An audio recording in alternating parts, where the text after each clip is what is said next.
Amados irmãos, amados amigos, bom dia mesmo, com saúde, paz, prosperidade e Cristo no coração. O Senhor te abençoe e te guarde. O Senhor faça resplandecer o seu rosto sobre ti e tenha misericórdia de ti. O Senhor sobre ti levante o seu rosto e te dê a paz.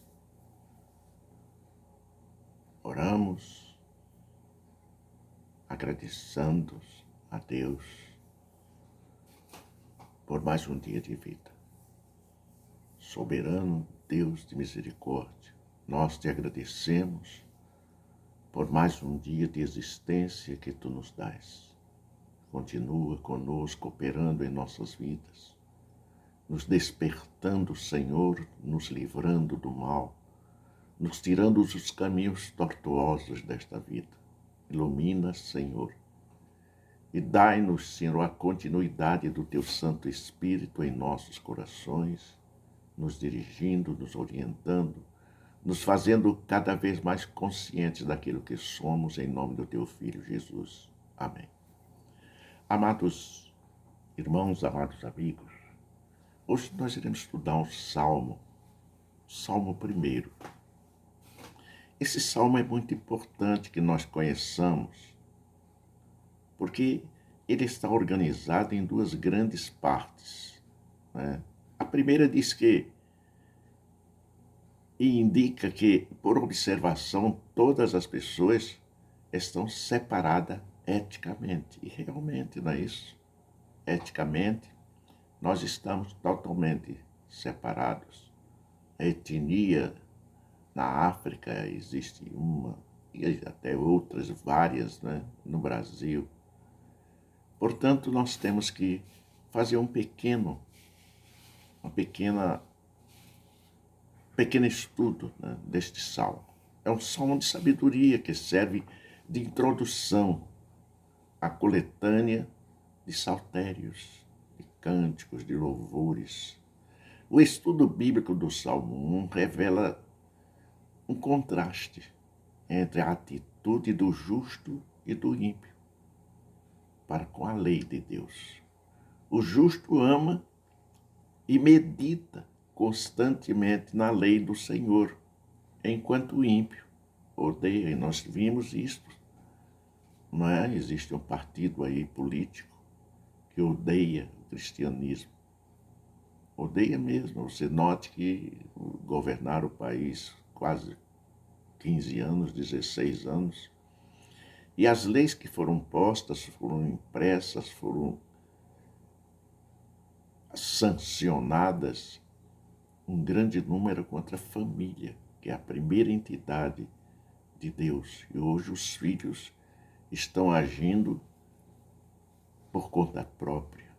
A educação foi para o beleléu. O ensino médio transformou-se em salas sexuais e de gêneros. Isso significa que o Salmo 1 nos fala de Deus e revela dois caminhos: o caminho da bênção e o caminho do juízo, o caminho da maldição. A bênção divina é derramada sobre aqueles que meditam na palavra, mas o juízo divino é derramado sobre aqueles que se rebelam e transgridem a palavra de Deus. É muito importante que nós saibamos, que nós aprendamos mais e mais sobre este salmo, sobre a palavra de Deus, para que não venhamos a perecer inconscientes ou seguindo outros passos que não são aqueles que o Senhor Jesus nos mostrou. E ele nos disse: há dois caminhos, um que leva à perdição, ele é largo e espaçoso, e um outro estreito e espinhoso, que nos leva à salvação. O Salmo 1 está organizado, como foi dito, em duas partes, né?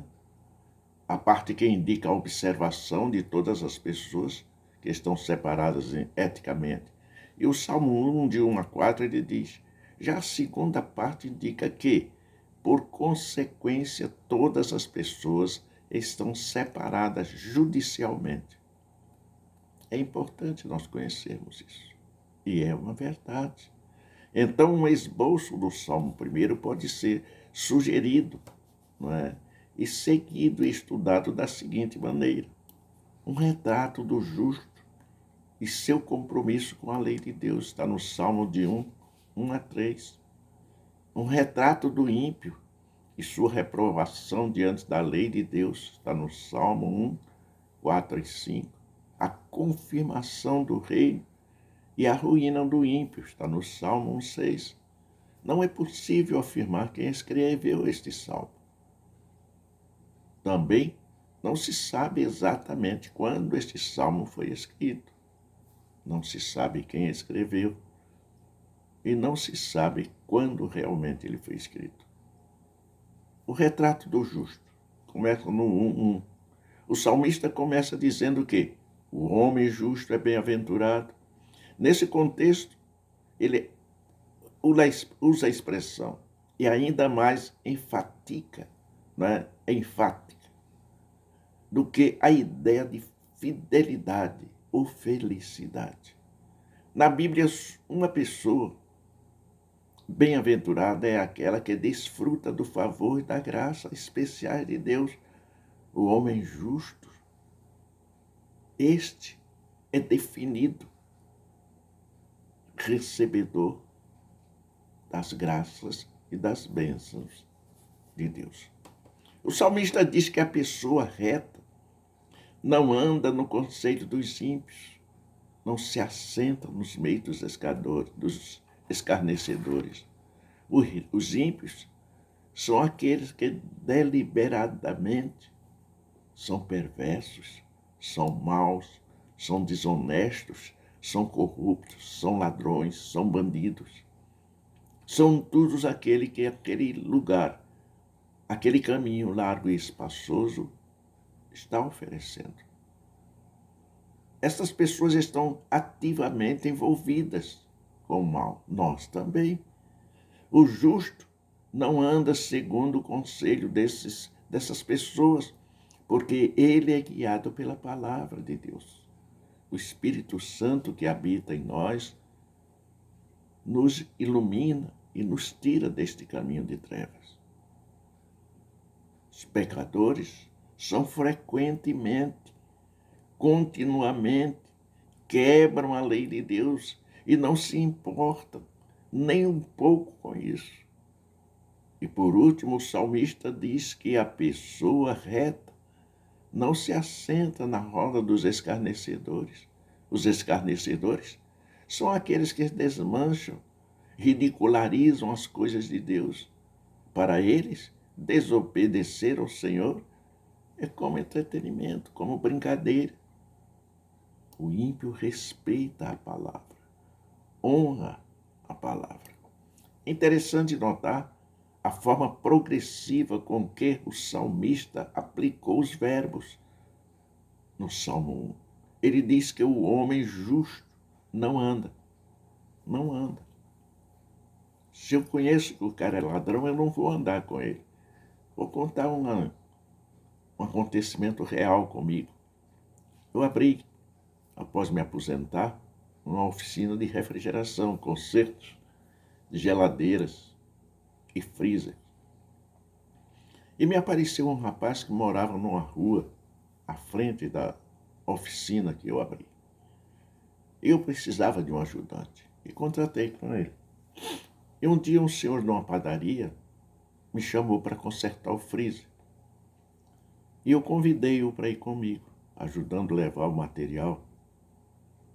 E quando nós chegamos na padaria, todo mundo correu. E eu verifiquei o serviço, só ficou o dono. Eu verifiquei o serviço, contratamos o serviço, pensei até que depois, que ele ia desistir, mas ele contratou comigo o serviço. Eu fui a segunda vez para executar E todos surgiram novamente. E aquilo me intrigou. E eu perguntei para o dono, por que aconteceu isso? Ele disse, porque esse moço que está com o senhor aí já assaltou essa padaria aqui 2 vezes. Como é que é o negócio? Ele o senhor trouxe um ladrão com o senhor.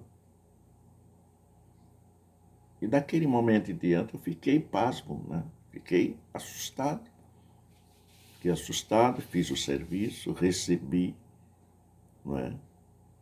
Recebi e fui embora. Quando cheguei na oficina, conversei com o rapaz e dispensei ele. Não o quis mais. Então nós estamos vendo que isto acontece no nosso dia a dia. Você está trabalhando com o homem e com o ladrão, porque ele está ali roubando. São as pequenas coisas. Pequenas coisas que pode botar no bolso. Pode esconder em qualquer lugar. E o salmista aqui nos fala sobre esses ímpios. A palavra traduzida pelo verbo meditar. Não é? Nós temos que meditar. O justo não está envolvido nesse tipo de coisa. O justo foge de estar junto com os ímpios, com os pecadores, com os escarnecedores. O motivo para isso é que ele tem prazer na lei do Senhor e medita nela de dia e de noite. A expressão lei de Deus não se refere apenas a um mandamento específico, mas a toda a Escritura. Todos os mandamentos. Todos os mandamentos. Que nós estamos enquadrados neles. Então nós temos que também meditar sobre o verbo, não é? Temos que meditar sobre o verbo meditar. No hebraico significa dizer em voz baixa. O que o salmista está dizendo é que o homem justo está constantemente meditando nas Escrituras, na palavra de Deus.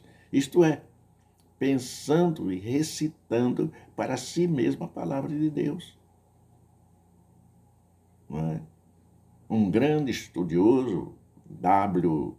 Wesby, diz que se falarmos com o Senhor sobre a palavra falará conosco sobre o Senhor. Então é preciso que nós estejamos sempre em oração. Muitas das vezes eu fico olhando para as pessoas que trabalham comigo e orando por elas, orando por mim, orando pelos que nos cercam. Então é preciso que nós estejamos sempre em oração. Por fim, o salmista compara o homem justo com uma árvore plantada junto à corrente de águas. Salmo 1:3. Essa é uma das figuras muito apropriada e frequente nas Escrituras para se falar sobre bênçãos recebidas e a receber. O Salmo 1:3. Esta é uma figura muito apropriada e frequente nas Escrituras para falar sobre as bênçãos de Deus sobre seu povo, uma árvore plantada, onde a abundância de águas está sempre viçosa, florescendo e produzindo seus frutos adequadamente. O servo do Senhor que conhece a palavra, ele é abençoado. A sua vida, e eu sou prova disso. Eu construo já há 17 anos um templo. E foram muitos os desvios de material. A gente acreditando, confiando. E depois víamos. Tinha alguém que observava. E Deus dizia. Esta semana um senhor tirou, aliás, foi o mês passado, desculpem. Mês passado, confessou para mim que um pedreiro que trabalhou conosco saía com carro de mão de cerâmica, cheio, não é? Prestar queixa na polícia? Poderia. E ele disse, eu vou testemunhar, que o senhor não merece.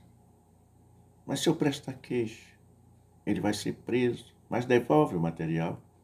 Não devolve. Portanto, não compensa. não compensa. Simplesmente a gente elimina, afasta, nos livra deste mal, deste ímpio que está ao nosso lado. Esse motivo explica o que o salmista quer nos dizer. Os perversos não prevalecerão no juízo.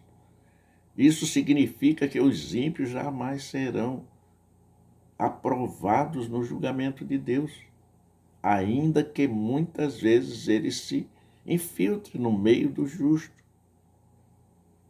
Eles não poderão permanecer entre eles para sempre. A palavra do joio, lembra, e do trigo, fala justamente sobre isso em Mateus 13, 24 a 46. É preciso nós conhecermos a palavra, porque a palavra é verdade e a verdade nos libertará. Existiu um povo de Bereia, né? Os apóstolos, os pregadores de Deus falavam, eles não criam, eles iam consultar os pergaminhos, a Bíblia Sagrada, para que não tivessem dúvidas. Nós estamos vendo centenas de milhares católicas, fiéis, anda com aquele terço rezando aquilo tantas quantas vezes o padre mandar. Não é? Mas observe, Deus condena. Quem criou o terço? Um padre, um ser humano, não é bíblico. Quem criou as imagens? O homem. A Bíblia condena, a Bíblia católica condena. Por isso o salmista diz, o Senhor conhece o caminho do justo. Essa declaração é muito importante, mas não significa apenas o conhecimento cognitivo de Deus acerca da conduta do justo. Deus é onisciente, é onipresente, é onipotente, Deus é tudo. Deus está em todos os lugares. O Senhor conhece o caminho do justo. É muito importante. O Senhor conhece o caminho do justo. Ele está se referindo a um envolvimento pessoal, um relacionamento especial entre nós e Ele, Deus o justo. É muito importante isso. Deus está conosco e Ele diz, estarei convosco todos os dias da tua vida. Portanto, devemos estar sempre em comunhão com Deus. Por outro lado, o salmista diz que, veja bem, na frase final do Salmo 1, que o caminho dos ímpios perecerá. O caminho dos ímpios perecerá. Todos os ímpios perecerão. Irão para as profundezas daquele lugar que Deus não criou para o justo. Não criou para você, para mim, eu já me libertei dele. Talvez você esteja dizendo, mas nós temos visto aí na televisão tantos pecados, tantos pastores sendo denunciados. É problema de cada um. É problema de cada um. O meu problema sou eu. O seu problema é seu problema, não é meu problema. O problema dos meus filhos são problemas dos meus filhos.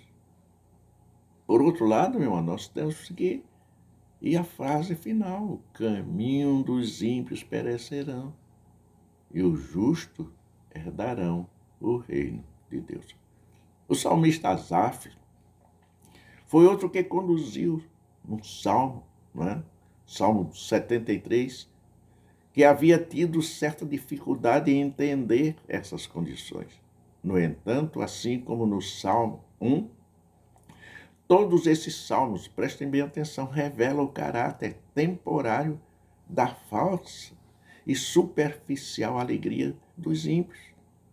Haverá o dia em que o caminho dos perversos terminará em ruína.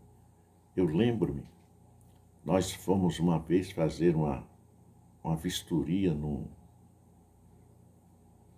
em um estaleiro de navio, e o dono do estaleiro, estrangeiro, ele, mas falava um português fluentemente. Por um momento assim, nós começamos a conversar. E eu falei de Jesus para ele. Aí eu perguntei para ele, qual a sua religião? Ele disse: o dinheiro. Eu tenho dinheiro, tenho tudo. Quem não tem dinheiro não tem nada. Eu disse: é o contrário. Quem tem Deus tem tudo. Quem tem dinheiro não tem nada. Aí ele olhou assim para mim e riu. E riu. E começamos a conversar sobre Deus, né? E então, nessa conversa, ele disse para mim: olha, rapaz, eu tenho tudo que eu necessito. Quando eu preciso de alguma coisa, eu ligo para os meus funcionários no exterior e quero 2 dias, 3 dias. Isso vai chegar às minhas mãos.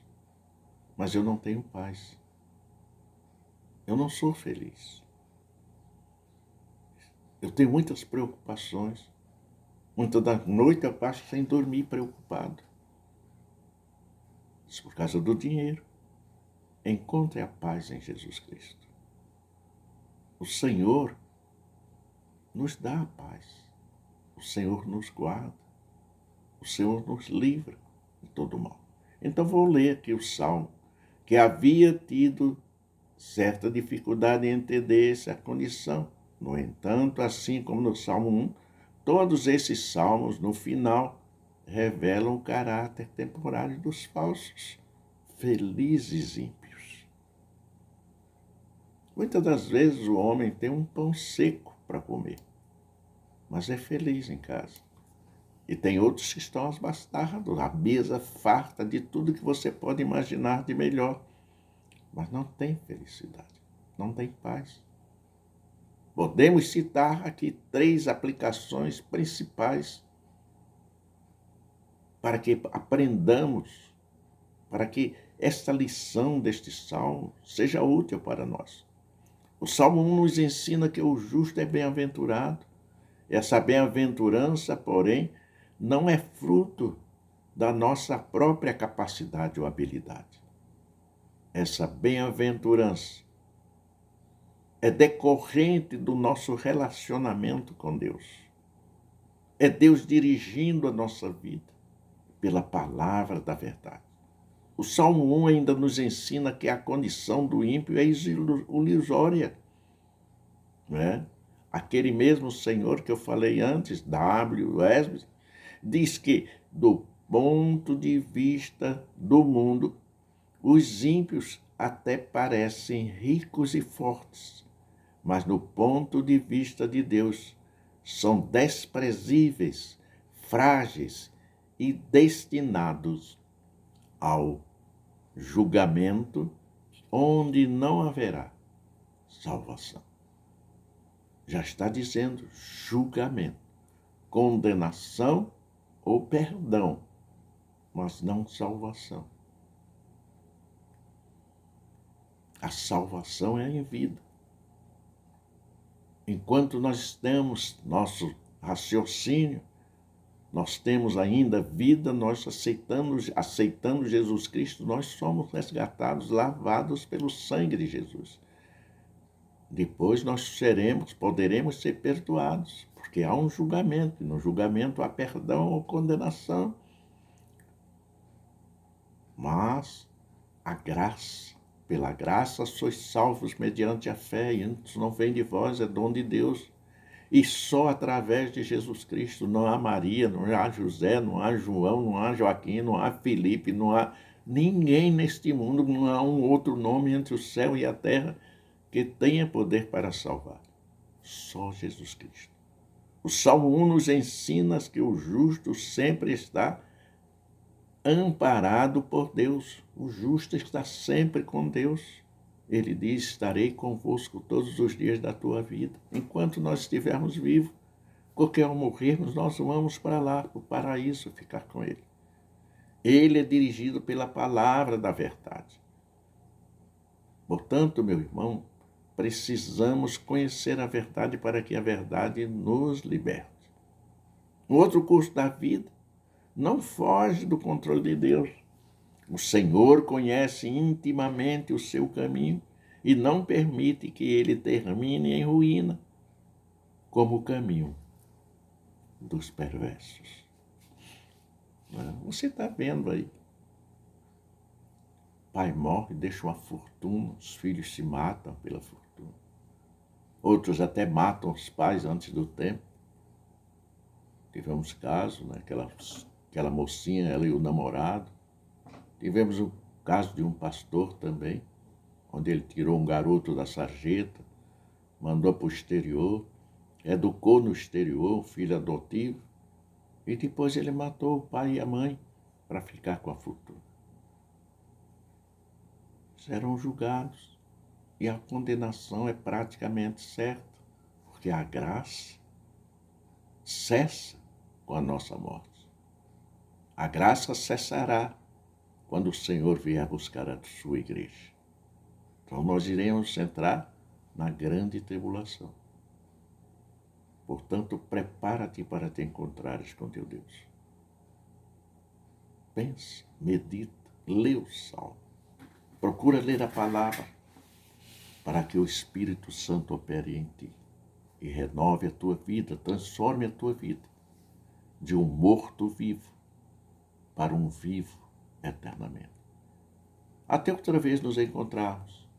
Que Deus vos abençoe abundantemente, em nome do Senhor Jesus.